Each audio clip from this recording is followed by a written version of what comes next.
Hello dear students, welcome to our YouTube channel Medico Nursing Classes.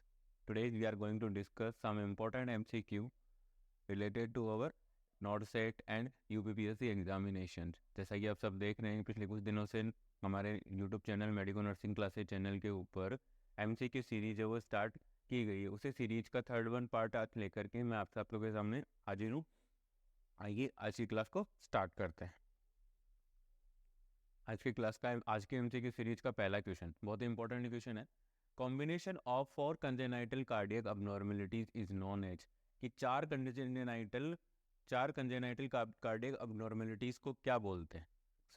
Examiner ने question में हमसे ये पूछा है कि चार कंजेनाइटल कार्डियक अबनॉर्मेलिटीज होती हैं। जब चार कंजेनाइटल कार्डियक अबनॉर्मेलिटीज होती है तो उसे क्या बोला जाता है। ठीक है स्टूडेंट्स, तो सबसे पहले देखिए कि कार्डियक कंजेनाइटल अबनॉर्मेलिटीज कौन कौन सी होती हैं। ठीक है, तो कार्डियक कंजेनाइटल अबनॉर्मेलिटीज की अगर आप बात करोगे, कंजेनाइटल अबनॉर्मेलिटीज, ठीक है, अबनॉर्मेलिटीज को अगर आप बात करोगे स्टूडेंट, तो इन अबनॉर्मेलिटीज को दो भागों में डिवाइड किया गया है स्टडी के पर्पज से, ताकि इजीली स्टडी कर सके। इसके लिए इनको दो क्लासिफिकेशन में डिवाइड किया गया। पहला क्लासिफिकेशन कहता है इसका एसाइनोटिक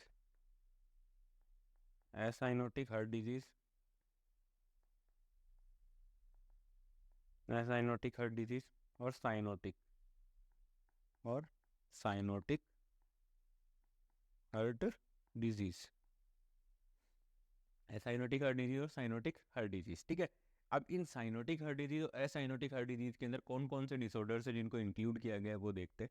ठीक है, तो फर्स्ट वन हम देखते हैं एसाइनोटिक हार्ट डिजीज। तो एसाइनोटिक हार्ट डिजीज की स्टूडेंट्स अगर आप बात करोगे तो एसाइनोटिक हार्ट डिजीज में सबसे पहले आता है आपका ventricular septal defect,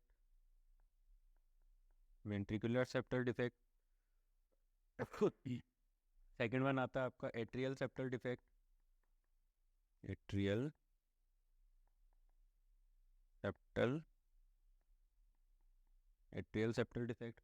third one आता है आपका patent ductus arteriosus,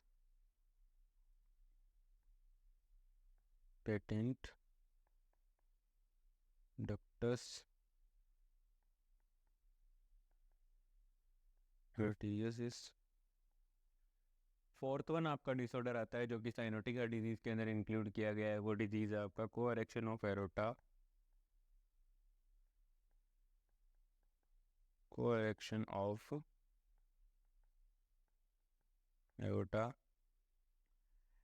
fifth one जो आपका डिसऑर्डर आता है वो आता है आपका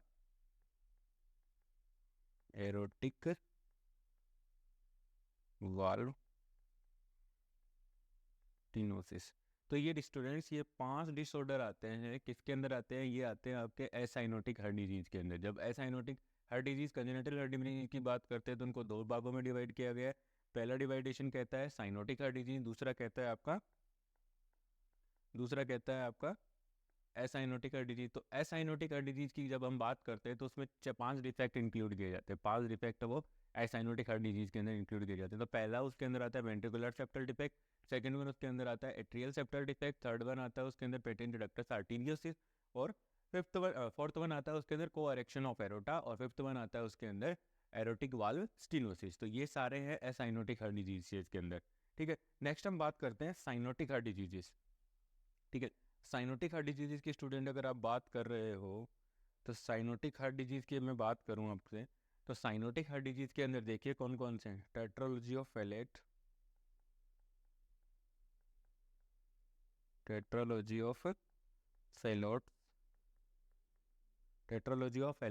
तो टेट्रोलॉजी ऑफ फैलोट्स इंक्लूड किया गया है। नेक्स्ट वन आता है ट्रांसपोजिशन ऑफ ग्रेट वेसल्स,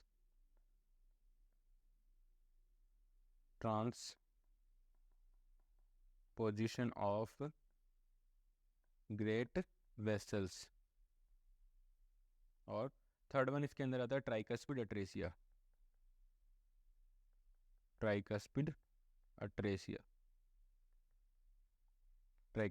अट्रेसिया। तो ये डिसऑर्डर हैं जो कि आपकी साइनोटिक हार्ट डिजीज के अंदर इंक्लूड किए गए हैं। साइनोटिक हार्ट डिजीज के अंदर 3 डिसऑर्डर होते हैं, tetralogy of Fallot, transposition of great vessels और थर्ड वन डिसऑर्डर आता है आपका ट्राइकस्पिड अट्रेसिया। ठीक है, तो ये हैं आपके साइनोटिक और एसाइनोटिक हार्ट डिजीज की बात करते हैं।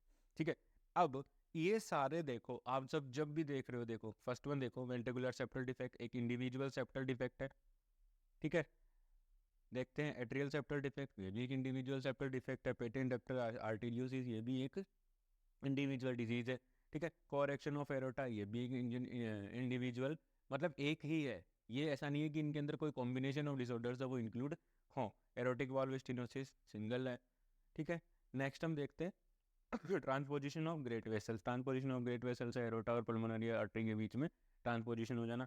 ट्राइकस्पिड अट्रेसिया, ये भी एक इंडिविजुअल है, ठीक है। लेकिन यहाँ पे आप देख रहे हो स्टूडेंट, टेट्रोलॉजी ऑफ फैलेट है, उसके अंदर क्लियर नहीं किया हुआ है यहाँ पर कि कौन कौन से डिसऑर्डर्स इंक्लूड किए जाते हैं। तो टेट्रोलॉजी ऑफ फेलोट में मैं आपको बताना चाहूँगा कि टेट्रोलॉजी ऑफ फेलोट के अंदर 4 डिसऑर्डर इंक्लूड किए जाते हैं। अब 4 डिसऑर्डर कौन कौन से हैं वो डिसऑर्डर्स देखो। टेट्रोलॉजी ऑफ फेलेट के अंदर 4 डिसऑर्डर इंक्लूड किए जाते हैं, ठीक है। तो सबसे पहले तो आता है टेट्रोलॉजी ऑफ फेलेट के अंदर जो डिसऑर्डर इंक्लूड किए जाते हैं उनके अंदर सबसे पहले आता है आपका VSD, वेंट्रिकुलर सेप्टल डिफेक्ट, पहला। दूसरा आपका आता है right ventricular hypertrophy, right ventricular hypertrophy, right ventricular hypertrophy. तो आपके टेट्रोलॉजी और पैलेट के अंदर 4 डिसऑर्डर इंक्लूड किए जाते हैं। 4 डिसऑर्डर में सबसे पहले आपका वेंट्रिकुलर सेप्टल डिफेक्ट, नेक्स्ट आ रहा है आपका right ventricular hypertrophy, third one आ रहा है आपका pulmonary stenosis, pulmonary stenosis, pulmonary stenosis. और फोर्थ वन जो डिसऑर्डर इंक्लूड किया गया है वो है आपका overriding of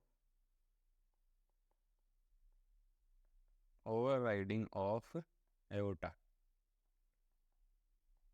overriding of aorta. तो ये स्टूडेंट्स, ये डिसऑर्डर, ये 4 डिसऑर्डर आते हैं किसके अंदर आते हैं, टेट्रोलॉजी ऑफ फेलेट या पेलोट्स ऑफ टेट्रोलॉजी के अंदर इंक्लूड किए जाते हैं। देखिए एक बार कौन कौन से, ventricular septal defect, right ventricular hypertrophy, third one आता है पल्मोनरी स्टेनोसिस और फोर्थ वन आता है ओवरराइडिंग ऑफ एरोटा, ठीक है। तो ये सारे डिसऑर्डर्स होते हैं, वो सारे डिसऑर्डर, ये सारे डिसऑर्डर किसमें इंक्लूड किए गए, टेट्रोलॉजी ऑफ पेलेट के अंदर ये डिसऑर्डर्स है वो इंक्लूड किए गए हैं। तो एक बार अपन ऑप्शंस की तरफ जाते हैं। ऑप्शंस की तरफ हम देखें स्टूडेंट्स, अगर हम ऑप्शंस की तरफ जा करके देखते हैं तो ऑप्शन में पहला है पेटेंट डक्टस आर्टीरियोसिस। जैसे हमारे पास एग्जामिनर ने हमसे क्या पूछा है, एग्जामिनर ने हमसे यही पूछा है कि एग्जामिनर ने हमसे ये पूछा है कि कौन सा ऐसा कंजेनिटल हार्ट डिफेक्ट है जिसके अंदर 4 डिजीजेस का कॉम्बिनेशन होता है, 4 डिजीज या 4 डिफेक्ट का कॉम्बिनेशन होता है, कौन सा डिसऑर्डर है जिसके अंदर। तो पेटेंट डक्टस आर्टीरियोसिस मैंने बताया कि इंडिविजुअल डिफेक्ट है, नहीं होगा अपना ऑप्शन ये सही। नेक्स्ट वन है स्टेनोसिस ऑफ पल्मोनरी आर्टरी, बिल्कुल ये भी एक इंडिविजुअल डिफेक्ट है, ये भी सही नहीं है। थर्ड वन है एट्रियल सेप्टल डिफेक्ट, ये भी एक इंडिविजुअल डिफेक्ट है, इसके अंदर भी आप देख लो इन सारे डिजीज जो मैंने ऊपर 3 ऑप्शन है, तीनों ऑप्शन जो बताए हैं उन तीनों ऑप्शन वो एक इंडिविजुअल डिफेक्ट है, जरूरी नहीं है वो 4 एक साथ हो, ठीक है। लेकिन आप देखोगे कि टेट्रोलॉजी ऑफ फेलोट की जब भी बात करेंगे हम, टेट्रोलॉजी ऑफ फेलोट की बात करेंगे तो स्टूडेंट्स आप यहाँ देखो, ventricular septal defect, right ventricular hypertrophy, pulmonary stenosis और ओवरराइडिंग ऑफ एरोटा है वो आपको देखने को मिलेगा। मतलब जब ये चारों एक साथ होंगे तब उसे बोलेंगे अबाउट टेट्रोलॉजी ऑफ फेलेट, ठीक है। तो इसमें जो कॉम्बिनेशन ऑफ 4 डिजीजेज है उसमें यही बताया गया है स्टूडेंट्स, आप स्टूडेंट हमें यही बताया गया है कि टेट्रोलॉजी ऑफ फेलेट है वो क्या है, एक combination of 4 congenital heart defect है, ठीक है। तो आई होप आप लोगों को ये क्वेश्चन समझ में आया होगा और ये एक इंपॉर्टेंट एमसीक्यू है, ठीक है। इंपॉर्टेंट एमसीक्यू इसलिए क्योंकि ये बहुत सारे जो पीडियाट्रिक हार्ट डिसऑर्डर्स हैं उनको इंक्लूड कर रहा है, ठीक है। आइए नेक्स्ट क्वेश्चन पे चलते हैं। नेक्स्ट क्वेश्चन है हमारा सॉरी, नेक्स्ट क्वेश्चन है massive proteinuria, hypoalbuminia and edema is often associated with disease, ठीक है। मैसिव प्रोटीनयूरिया की ऐसा कौन सा डिसऑर्डर है जिसके अंदर मैसिव प्रोटीनयूरिया दिखाई दे, प्रोटीनयूरिया दिखाई दे, ठीक है, और हाइपोएल्बुमिनिया दिखाई दे, हाइपोएल्बुमिनिया दिखाई दे एंड एडिमा आपको दिखाई दे। तो ऐसा कौन सा डिसऑर्डर्स है, option first nephrotic syndrome, option second renal failure, option second renal failure, ठीक है। ऑप्शन सेकंड है रीनल फेलियर, रीनल फेलियर के बाद थर्ड वन ऑप्शन कहता है आपका नेफ्राइटिस और यूरिनरी ट्रैक्ट इन्फेक्शन। तो जैसा कि सब आप सबने during the course of nursing जब आप सबने पढ़ा है कि प्रोटीन यूरिया,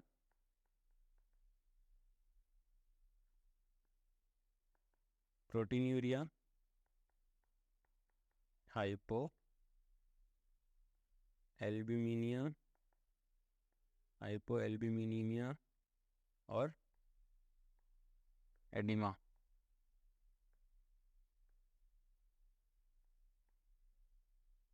एडिमा। और एक और होता है, फोर्थ वन सिम्टम होता है, कौन सा होता है? Hyper lipidaemia.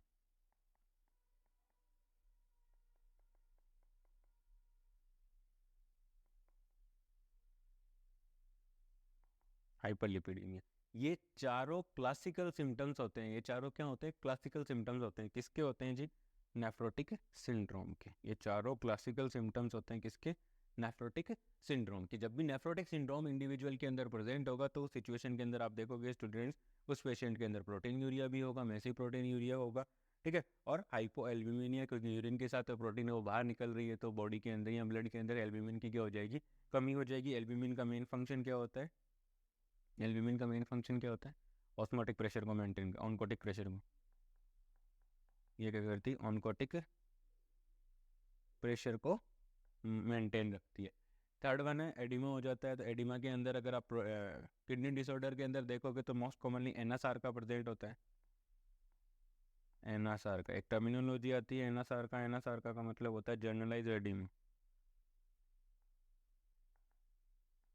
जनरलाइज्ड एडिमा मतलब पूरी बॉडी के ऊपर आपको एडिमा देखने को मिलेगा स्टूडेंट्स के अंदर, ठीक है। और हाइपर लिपिडीमिया, हाइपर लिपिडीमिया। तो इस सिचुएशन के अंदर क्या होता है? नेफ्रोटिक सिंड्रोम में जब प्रोटीन बाहर जा रही है तो बॉडी क्या करती है? बॉडी क्या करती है? फैट से, लिपिड से प्रोटीन के सिंथेसिस को करने की कोशिश करती है। प्रोटीन सिंथेसिस करने की कोशिश करती है, जिसकी वजह से वहाँ पे क्या होता है? फैट का ज़्यादा से ज़्यादा डिग्रेडेशन होता है और साथ ही साथ फैट का जो लेवल है ब्लड के अंदर वो इंक्रीज हो जाता है। तो नेफ्रोटिक सिंड्रोम इसका क्या है? राइट आंसर है, ठीक है। Next one, second one option क्या कह रहा है? देखिए स्टूडेंट, सेकंड वन ऑप्शन कह रहा है रीनल फेलियर। तो रीनल फेलियर के अंदर तो क्या होता है? एन्यूरिया आता है, जबकि यहाँ पे हाइपर क्या हो रहा है? मैसिन प्रोटीन यूरिया हो रहा है। हाइपर क्या बोलते हैं? एक्सेसिव यूरिनेशन हो रहा है यहाँ पे, ठीक है। डायूरेसिस हो रही है, ठीक है। तो नेक्स्ट वन है नेफ्राइटिस। नेफ्राइटिस का मतलब होता है इन्फ्लेमेशन ऑफ नेफ्रॉन या किडनी, ठीक है। तो ये भी नहीं है, ये भी नहीं है। अपना यूरिनरी ट्रैक्ट इन्फेक्शन। और यूरिनरी ट्रैक्ट की अगर आप बात करो तो यूरिनरी ट्रैक्ट की स्टूडेंट्स अगर हम बात करें तो यूरिनरी ट्रैक्ट कहाँ से शुरू होती है? यूरिनरी ट्रैक्ट शुरू होती है किडनी। किडनी में चलो प्रोडक्शन होता है, अब ट्रैक्ट बनती है, देखना।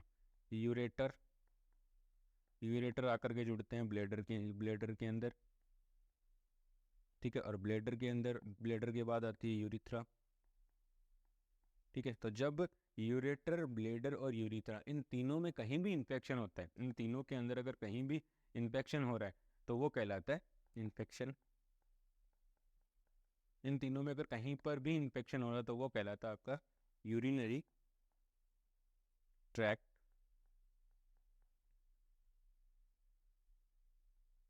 Urinary tract infection.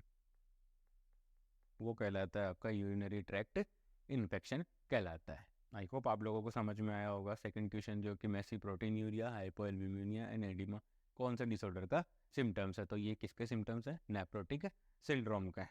ये क्या है? नेफ्रोटिक सिंड्रोम के सिम्टम्स होते हैं, जो कि क्या होते हैं? मोस्ट कॉमनली किडनी डिसऑर्डर्स के अंदर या नेफ्रोटिक सिंड्रोम के अंदर देखने को मिलता है। तो नेफ्रोटिक सिंड्रोम में क्या होता है? जो भी हमारे नेफ्रॉन्स होते हैं उनकी क्या हो जाती है?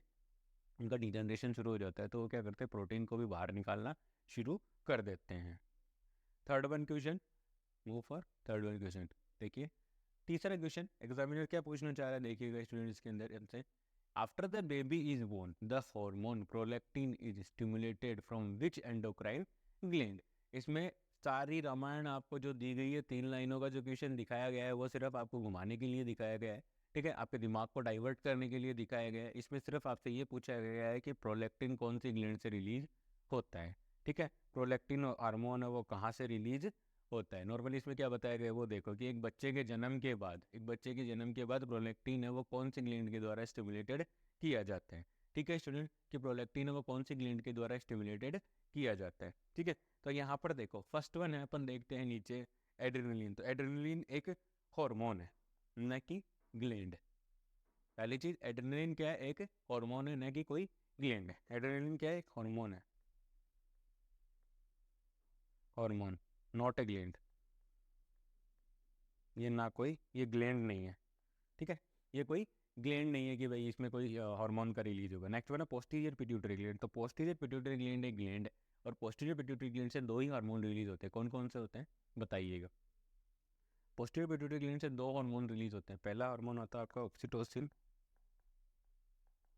एंड सेकेंड वन आता है आपका एडीएच। एडीएच हार्मोन क्या होता है? Anti diuretic hormone. Anti diuretic hormone, anti diuretic hormone. तो ये दो हार्मोन होते हैं आपके पोस्टीरियर पिट्यूटरी ग्लैंड से। नेक्स्ट हम बात करते हैं थायराइड ग्लैंड की। तो थायराइड ग्लैंड से हार्मोन रिलीज होते हैं। थायराइड हार्मोन जिसमें आता है आपका T3, T4 और कैल्सिटोनिन। कैल्सिटोनिन, ये तीन हार्मोन थे वो थायराइड ग्लैंड से रिलीज होते हैं। ठीक है, ये होते हैं आयोडीन के साथ और ये होते हैं क्या होता है? कैल्शियम के बैलेंस के लिए रिस्पॉन्सिबल होता है। तो एंटीरियर पिट्यूटरी ग्लैंड हमारे पास ऑप्शन बच रहा है। ठीक है, तो एंटीरियर पिट्यूटरी ग्लैंड क्या है? इसका राइट आंसर है। जो प्रोलैक्टिन हार्मोन होता है, प्रोलैक्टिन प्रोलैक्टिन हार्मोन होता है, वो कहाँ से सिंथेसिस होता है? एंटीरियर पिट्यूटरी ग्लैंड से। तो anterior pituitary gland is responsible for the synthesis of prolactin hormone. और प्रोलैक्टिन हार्मोन क्या करता है? मेमोरी ग्लैंड्स को स्टिमुलेट करता है। ठीक है, और मेमोरी ग्लैंड को स्टिमुलेट करके क्या करता है? मिल्क के प्रोडक्शन को बढ़ा देता है। तो स्टूडेंट्स आपको समझ में आया होगा। नेक्स्ट क्वेश्चन की तरफ मूव करते हैं। नेक्स्ट क्वेश्चन क्या कह रहा है? देखिए, inflammation of fallopian tube is known as. कि इन्फ्लामेशन ऑफ फेलोपियन ट्यूब क्या कहलाता है? ठीक है, तो पहला वल्वलाइटिस, इन्फ्लामेशन ऑफ वल्वा, पहला ऑप्शन है। Fourth one inflammation of vulva. ये तो इन्फ्लामेशन ऑफ वल्वा, इसमें तो सेल्पेंजाइटिस या और उसका नाम ही नहीं है फेलोपियन ट्यूब का। ठीक है, vaginitis, inflammation of vagina,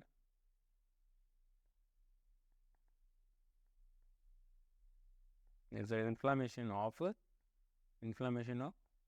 vagina. सीधा वन लाइनर क्वेश्चन है। Salpingitis, it is the inflammation of fallopian tube. Inflammation of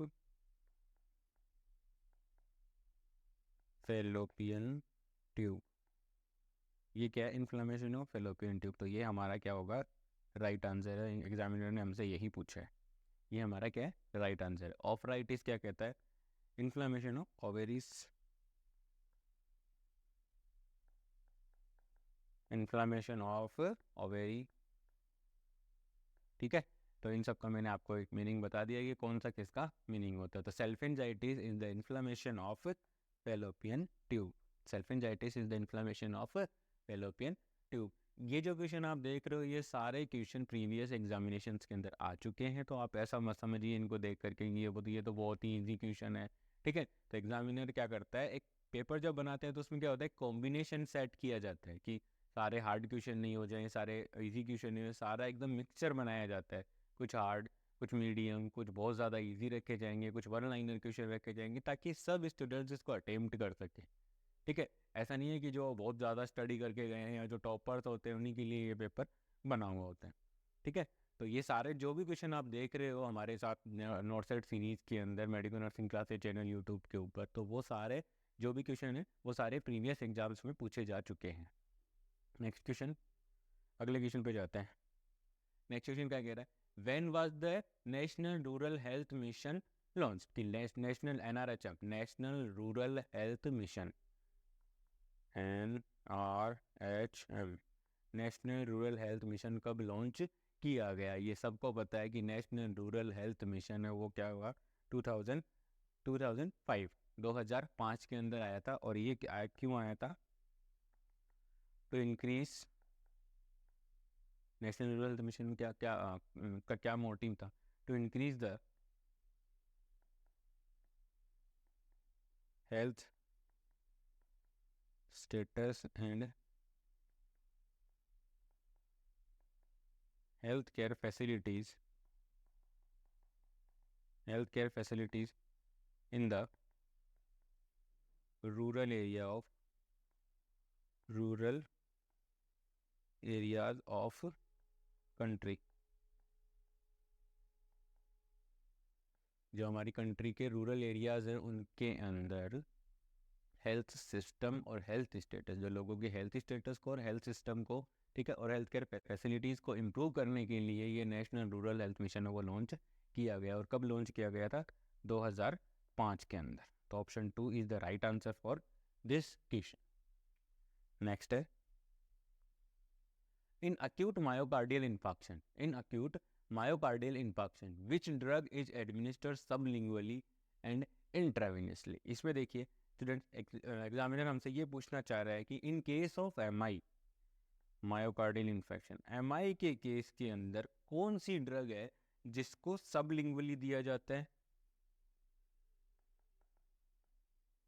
sublingually दिया जाता है और साथ ही साथ उसको इंट्रावीनस भी दिया जा सकता है, इंट्रावीनस भी दिया जा सकता है। तो वो कौन सी ड्रग है? ठीक है, तो देखिए एस्प्रिन, एस्प्रिन पहला ऑप्शन क्या है? एस्प्रिन। तो एस्प्रिन की अगर आप बात करोगे स्टूडेंट, एस्प्रिन की अगर आप बात करोगे तो एस्प्रिन की अगर हम बात करेंगे तो सिचुएशन में देखिए एस्प्रिन क्या है? एक एनएसएआईडी है। एनएसएआईडी, एनएसएआईडी का मीनिंग क्या होता है? Non steroidal anti inflammatory drug. तो ये एक एनएसएआईडी ड्रग है, ठीक है। और एस्प्रिन का मेन कार्डियक डिसऑर्डर्स के अंदर एस्प्रिन को क्यों ली जाती है? टू स्टॉप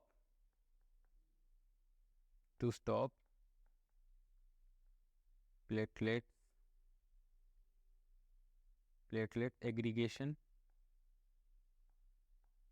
एग्रीगेशन और blood thinner, as a blood thinner भी इसको यूज किया जाता है,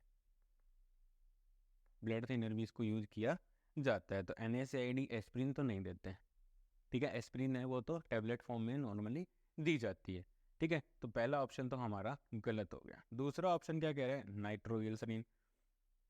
सब ने जब हम पढ़ रहे थे during the course of nursing, ठीक है, आगे जब हम सिस्टम शुरू करेंगे तो भी आपको मैं बताऊंगा कि एनएसएआईडी क्या बोलते हैं? नाइट्रोग्लिसरीन। तो नाइट्रोग्लिसरीन को हम शॉर्ट में बोलते हैं एनटीजी। और मोस्ट कॉमनली जो एनटीजी है वो क्या दी जाती है? सबलिंगुअली दी जाती है, सबलिंगुअली और आईवी रूट से इसको दिया जाता है मोस्ट कॉमनली। इसमें क्या किया जाता है? जब भी आपके पास कोई मायोकार्डियल इन्फेक्शन का पेशेंट आता है, ठीक है, तो उसको प्रॉपर डायग्नोसिस करना पड़ता है कि सब चेस्ट पेन लेकर के अगर पेशेंट कंप्लेन कर रहा है सीवियर चेस्ट पेन की, तो हम सबसे पहले क्या करेंगे? 5 mg की एनटीजी देंगे, 5 mg एनटीजी सबलिंगुअली देंगे। उसके बाद वेट फॉर 5 मिनट्स, 5 मिनट के लिए क्या करेंगे? 5 मिनट्स वेट करेंगे। अगर अभी भी पेशेंट का दर्द कम नहीं हुआ है तो हम देंगे 5 mg एनटीजी सबलिंगुअली दोबारा देंगे, ठीक है। अगर अभी भी नहीं हुआ then we wait for 5 minutes, वापस 5 मिनट का वेट करेंगे। अगर अभी भी कम नहीं हुआ है तो 5 mg और देंगे, 5 mg एनटीजी सबलिंगुअली। और अभी भी नहीं हुआ तो इसका मतलब है कि पेशेंट को मायोकार्डियल इन्फेक्शन है, दूसरे जो ट्रीटमेंट है उसकी ज़रूरत पड़ सकती है, ठीक है। एमआई, इसका मतलब होता है एमआई। अगर एंजाइना पेक्टोरिस होगा स्टूडेंट, तो जब आप 5 mg दे रहे हो, ठीक है, तो कहीं ना कहीं पेशेंट का जो पेन है वो क्या हो जाएगा? कम हो जाता है। But in case of myocardial infection उसमें पेशेंट का जो पेन है वो कम नहीं होता है, ठीक है। अब आपको पेन के लिए दूसरी मेडिकेशन से उनका यूज करना पड़ेगा। तो NTG is the right answer for this question की एनटीजी को सबलिंगुअली दिया जाता है, साथ के साथ उसको इंट्रावेनसली भी यूज करता है, किसमें? इन केस ऑफ मायोकार्डियल इन्फेक्शन, ठीक है। Next one, third one option क्या कह रहा है? ये इसका right option third one option क्या कह रहा है? एटेनॉल। ये दोनों वैसे गलत हैं, लेकिन एक बार अपन इनको देखते हैं कि क्या ऑप्शन है, क्या कहना चाह रहे हैं। एटेनॉल की बात करें तो एटेनॉल क्या है? एक एंटी हाइपोटेंसिव ड्रग है, एंटी हाइपरटेंसिव ड्रग है। एंटी हाइपरटेंसिव ड्रग में भी ये कौन सी ड्रग है? बीटा ब्लॉकर है। ये क्या कर बीटा ब्लॉकर्स है, ठीक है। ये क्या है? बीटा ब्लॉकर्स है, एटेनॉल, ठीक है। एटेनॉल, प्रोपेनॉल, ठीक है, ये क्या है? बीटा ब्लॉकर ड्रग्स है, ठीक है। तो ये पेशेंट को ये तो एमआई के अंदर नहीं दी जा सकती क्योंकि तो एक एंटी हाइपरटेंसिव ड्रग है। नेक्स्ट हम बात करते हैं मॉर्फिन की। मॉर्फिन क्या है? मॉर्फिन क्या है? मॉर्फिन एक ओपियोइड ड्रग्स है। मॉर्फिन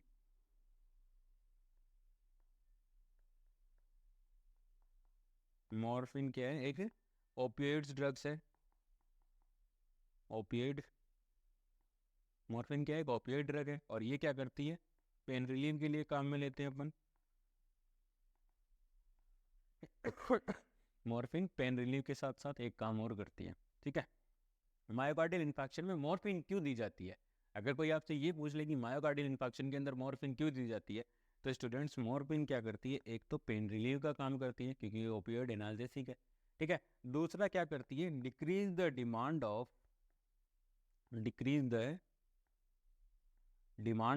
ये क्या करती है? डिक्रीज द डिमांड, किसकी डिमांड को कम करती है? Decrease the demand of oxygen, demand of myocardial myocardial muscles of heart O2, ठीक है। Decrease the demand of oxygen to the myocardial muscles. जो भी हार्ट की जो मसल्स हैं, हार्ट की जो मायोकार्डियल मसल्स हैं, उनकी ऑक्सीजन की डिमांड को भी ये साथ साथ क्या करती है? कम करती है। अब ऑक्सीजन की डिमांड कम होगी तो हार्ट को क्या करना पड़ेगा? कम काम करना पड़ेगा। तो जिससे क्या होगा? उसको रिलैक्सेशन मिलेगा। जो पेन था एमआई की वजह से या एंजाइना पेक्टोरिस की वजह से वो क्या हो जाएगा? आपका रिलीव हो जाता है। तो student, morphine is the drug of choice in case of myocardial infarction to relieve the pain, ठीक है। लेकिन नॉर्मली अगर एंजाइना पेक्टोरिस है तो सबसे पहले एनटीजी है। एनटीजी को क्या किया जाता है? एनटीजी को 5 mg की डोज में दिया जाता है। फिर 5 मिनट के लिए वेट करेंगे। फिर अगर पेन रिलीव नहीं हुआ, फिर एक और 5 mg की ड्रग देंगे। फिर वेट करेंगे और फिर उसके बाद अगर नहीं होता तो एक बार और देंगे। 3 बार दी जाती है। उसके बाद ये एमआई के अंदर कन्वर्ट कर दिया जाता है कि ये पेशेंट अब एमआई का है। एनटीजी के साथ साथ दूसरे मेडिकेशन से उनकी भी ज़रूरत है पेशेंट को। तो ये है हमारा इस क्वेश्चन का आंसर कि NTG is the drug that is administered sublingually or intravenously in the case of myocardial infarction. Move to the next question. Next question है, which drug is used to reduce oral and respiratory secretions, ठीक है। जो oral और respiratory secretions को कम करने वाली drug है वो कौन सी ड्रग है? जो oral secretions और respiratory secretion को रिड्यूस करने के लिए काम में ली जाती है। तो सबसे पहले हम पढ़ते हैं डायूरेटिक्स। डायूरेटिक्स क्या करती है? Increase the urine output, increase urine output. इनका तो ओरल और रेस्पिरेटरी सिक्रेशन पे कोई एक्शन नहीं है, तो ये ऑप्शन तो नहीं हो सकता। नेक्स्ट वन है एंटीबायोटिक्स। एंटीबायोटिक क्या करती हैं? Treat the infection. ये क्या करती हैं? इन्फेक्शन को ट्रीट करती हैं, तो ये ऑप्शन भी गलत है, ठीक है। नेक्स्ट वन है एंटीहिस्टामिनिक ड्रग। तो एंटीहिस्टामिनिक ड्रग क्या करते हैं? इन case of anaphylaxis, anaphylactic reaction में दी जाती हैं।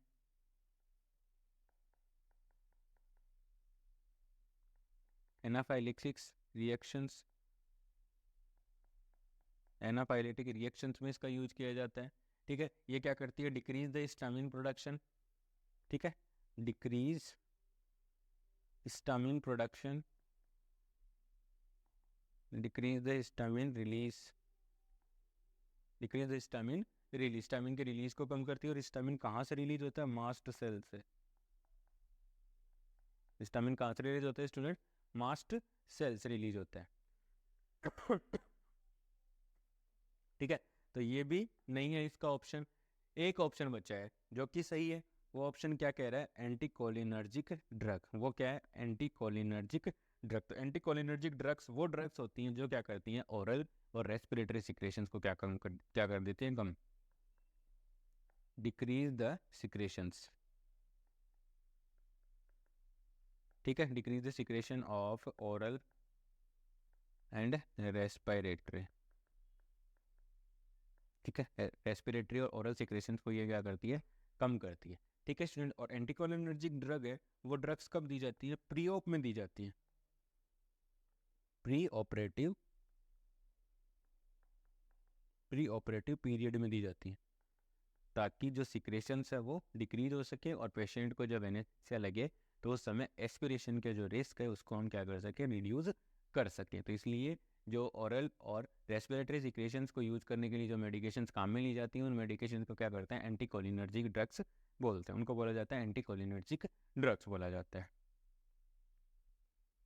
नेक्स्ट वन है which disease is cause by the myxo virus. Next question बोल रहा है कि नेक्स्ट क्वेश्चन ये पूछना चाह रहा है कि कौन सी डिजीज है जो मिक्सो वायरस के द्वारा कॉज की जाती है। ठीक है, मिक्सो वायरस की बात करेंगे, मिक्सो वायरस के द्वारा कौन से डिसऑर्डर है या कौन सी डिजीज है जो कॉज की जाती है। तो कौन सी डिजीज है जो मिक्सो वायरस के द्वारा कॉज की जाती है, तो उसमें देखिएगा स्टूडेंट वूपिंग कफ सबसे पहला ऑप्शन अपना वूपिंग कफ है। तो वूपिंग कफ के अंदर क्या होता है, वूपिंग कफ को बोलते हैं 100 डे कफ, 100 डे कफ। ठीक है, और वूपिंग कफ है वो कॉज किया जाता है आपका बोर्टेडेला पर्टुसिस के द्वारा, बोर्टेडेला पर्टुसिस, पर्टुसिस तो मिक्सो वायरस तो नहीं है इसका आंसर। ठीक है, तो वूपिंग कफ है, वूपिंग कफ क्या बोलते हैं 100 डे कफ बोलते हैं, 100 डे कफ बोलते हैं। और बोर्टेडेला पर्टुसिस का क्या होता है पॉजिटिव ऑर्गेनिज्म होता है। Rubella it's itself a disease, rubella खुद एक कॉज है जो कि रूबेला इन्फेक्शन है वो कॉज कर देता है। नेक्स्ट वन हम बात करते हैं चिकन पॉक्स की। ठीक है, तो चिकन पॉक्स का जो पॉजिटिव ऑर्गेनिज्म होता है, चिकन पॉक्स का जो पॉजिटिव ऑर्गेनिज्म होता है स्टूडेंट, वो होता है आपका varicella zoster, varicella, varicella zoster. वो क्या होता है वेरिसेला जूस्टर। ठीक है, वो क्या होता है आपका वेरिसेला जूस्टर। तो मिक्सो वायरस का ऑप्शन अपने पास बचता है एक, तो ये ऑप्शन भी गलत है, ये भी गलत है, ये भी गलत है, ये अपना राइट ऑप्शन है। वो क्या होता है अपना mumps, mumps is cause by the, mumps is cause by the myxo virus. ये क्या होता है mumps is cause by the myxo virus. तो मिक्सो वायरस के लिए कौन सा, मिक्सो वायरस का जो पॉजिटिव ऑर्गेनिज्म है वो कौन सा पॉजिटिव ऑर्गेनिज्म है, मिक्सो वायरस है वो पॉजिटिव ऑर्गेनिज्म है किसके लिए, मम्स के लिए। Mumps disease is cause by the myxo virus. ठीक है, मम्स। और मम्स में क्या होता है inflammation of parotid gland, inflammation of, inflammation of parotid, parotid gland. और ये पैरोटिड ग्लैंड क्या है, एक सलाइवरी ग्लैंड है। ये क्या है, एक सलाइवरी ग्लैंड है। सॉरी, आई होप आप लोगों को समझ में आ रहा होगा। ये जो भी क्वेश्चन यहाँ पे डिस्कस किए जा रहे हैं उन सारे क्वेश्चंस का आई होप मैं आपको अच्छे से समझा पा रहा हूँ। अगर कोई डाउट है तो प्लीज़ आप मुझसे दोबारा कमेंट सेक्शन में इसको पूछ सकते हैं। Next question, for effective sterilization in the autoclave the temperature should be how much. इसमें ये पूछा गया है कि एक इफेक्टिव स्टरलाइजेशन के लिए, एक इफेक्टिव स्टरलाइजेशन के लिए ऑटोक्लेव के अंदर कितना टेम्परेचर होना चाहिए। क्या पूछा गया है कि एक इफेक्टिव स्टरलाइजेशन के लिए ऑटोक्लेव के अंदर कितना टेम्परेचर होना चाहिए। ऑटोक्लेव क्या है, एक डिवाइस, डिवाइस टू स्टरलाइज या sterile, to sterilize the articles, articles और इंस्ट्रूमेंट्स। ठीक है, जो भी हमारे इंस्ट्रूमेंट्स होते हैं, जो भी हम वार्ड में केयर करने के दौरान काम में लेते हैं या फिर ऑपरेशन थिएटर में सर्जरी के दौरान काम में लेते हैं, उन सारे इंस्ट्रूमेंट्स को free from bacteria, free from pores, उन फ्री फ्रॉम माइक्रो ऑर्गेनिज्म करने के लिए हमें क्या करना पड़ता है, इन सारे इंस्ट्रूमेंट्स को क्या करना पड़ता है, स्टराइल करना पड़ता है। ठीक है, स्टराइल के साथ साथ हम क्या करते हैं, ऑटोक्लेव के अंदर देखिए 3 चीज़ें होती हैं। ऑटोक्लेव के अंदर होता है आपका टेम्परेचर। ठीक है, टेम्परेचर के थ्रू स्टोरेज होता है, साथ के साथ क्या होता है प्रेशर, और थर्ड वन क्या होता है आपका हीट, हीट और हीट होती है। ठीक है, मोस्ट कॉमनली जो होता है वो हीट होती है। ठीक है, प्रेशर के अंदर, अंडर द प्रेशर और एक हाई टेम्परेचर के ऊपर इनको क्या किया जाता है, रखा जाता है।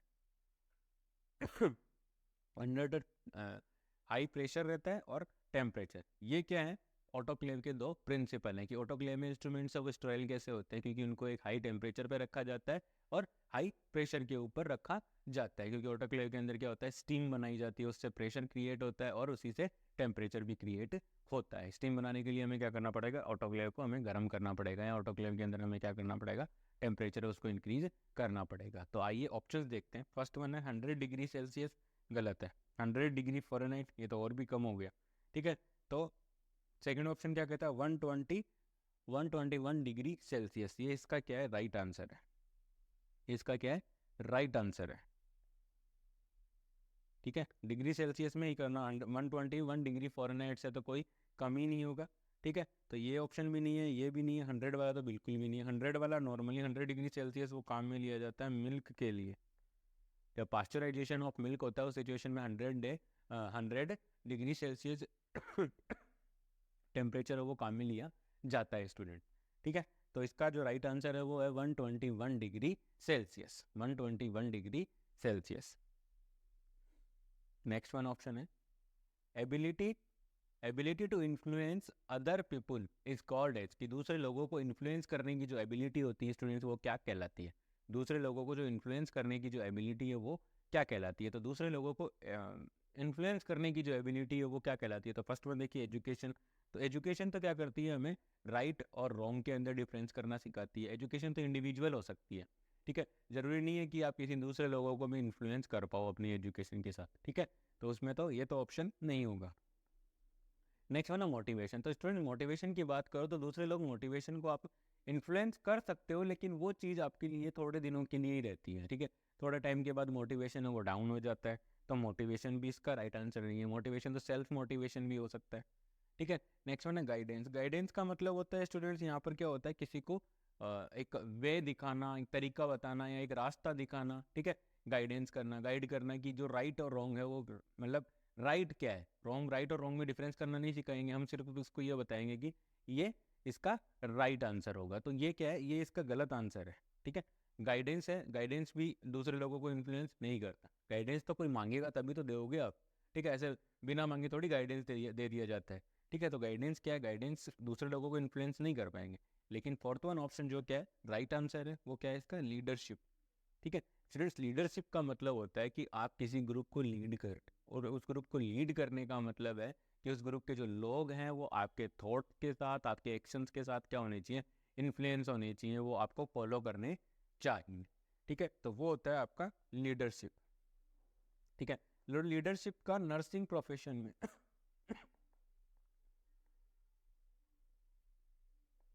लीडरशिप का नर्सिंग प्रोफेशन में बहुत ही इंपॉर्टेंट रोल है। वो इसलिए रोल है स्टूडेंट्स क्योंकि लीडरशिप की ज़रूरत नर्सिंग प्रोफेशन में ज़रूरत पड़ती है, क्योंकि हमें क्या होता है, जो हमारे senior SNO senior nursing officers होते हैं वो क्या होते हैं? हमारे लीडर होते हैं। ठीक है, और उनके ऊपर देखोगे तो आप आएंगे हमारे लीडर ANS आ जाती है। ठीक है, तो ये क्या करती हैं? ये हमारे टीम को लीड करती हैं। SNOs होते हैं, जो भी पर्टिकुलर वार्ड के अंदर SNO है वो क्या करता है? हमारी जो नर्सिंग ऑफिसर्स की जो पूरी टीम होती है उसका हेड होता है, और वो क्या करता है? उस टीम को लीड करता है। तो लीडर के अंदर एक ऐसी क्वालिटी होनी चाहिए कि जो क्या करे? दूसरे लोगों को इन्फ्लुएंस करे, वो दूसरे लोगों के लिए एग्जाम्पल सेट करे। ठीक है, तो ये है इसका राइट आंसर कि leadership is the ability to influence the other people. Leadership is the ability to influence the other people. दूसरे लोगों को इन्फ्लुएंस करने की जो एबिलिटी होती है वो क्या कहलाती है? आपकी लीडरशिप कहलाती है। आज की MCQ सीरीज में इतना ही।